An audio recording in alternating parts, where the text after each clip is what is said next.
नमस्कार, आपका स्वागत है वेदवार्ता पर। आज से हम 18 महापुराणों की श्रृंखला शुरू कर रहे हैं।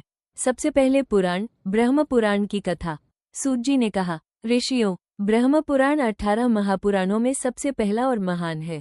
इसमें लगभग 245 अध्याय हैं। ये पुराण केवल कथा नहीं, बल्कि धर्म, ज्ञान और मोक्ष का मार्ग है। इसे सुनने से जन्म जन्मांतर के पाप नष्ट होते हैं और जीवन में शांति आती है। फिर वे बताते हैं, ये कथा मूल रूप से भगवान वेदव्यास ने कही थी और उनके शिष्य सूत जी ने आगे सुनाई। एक समय शौनक आदि ऋषि नैमिषारण्य में एक महान यज्ञ कर रहे थे। यज्ञ कई दिनों तक चलता रहा।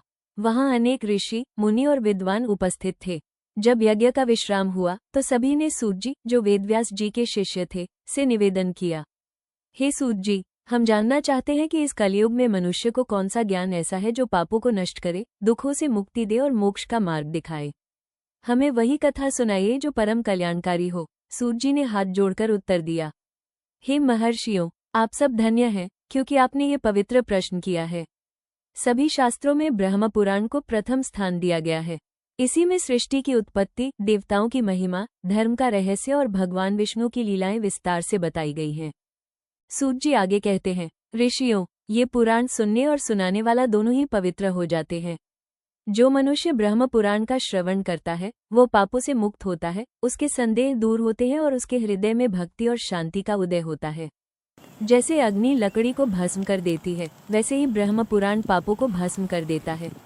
इसका श्रवण करना ही यज्ञ है, ज्ञान बांटना ही दान है और इसका पालन करना ही तप है। अध्याय 1 से हम 3 मुख्य बातें सीखते हैं। एक, ज्ञान सुनना और फैलाना भी यज्ञ है। केवल अग्नि में आहुति डालना ही यज्ञ नहीं, बल्कि शुद्ध ज्ञान को सुनना और दूसरों तक पहुंचाना भी यज्ञ है। 2, सही आचरण ही मोक्ष दिलाता है। केवल पूजा पाठ काफी नहीं, जब तक मनुष्य का आचरण सही न हो। सत्य बोलना, सेवा करना और दया करना ही सच्चा धर्म है। 3, धर्म ग्रंथों का श्रवण पाप मिटाता है। जब हम पुराण और शास्त्र सुनते हैं तो हमारे पाप और अज्ञान दोनों मिट जाते हैं। तो ये था ब्रह्म पुराण का पहला अध्याय।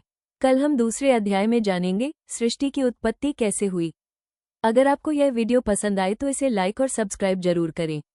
जय श्री हरि।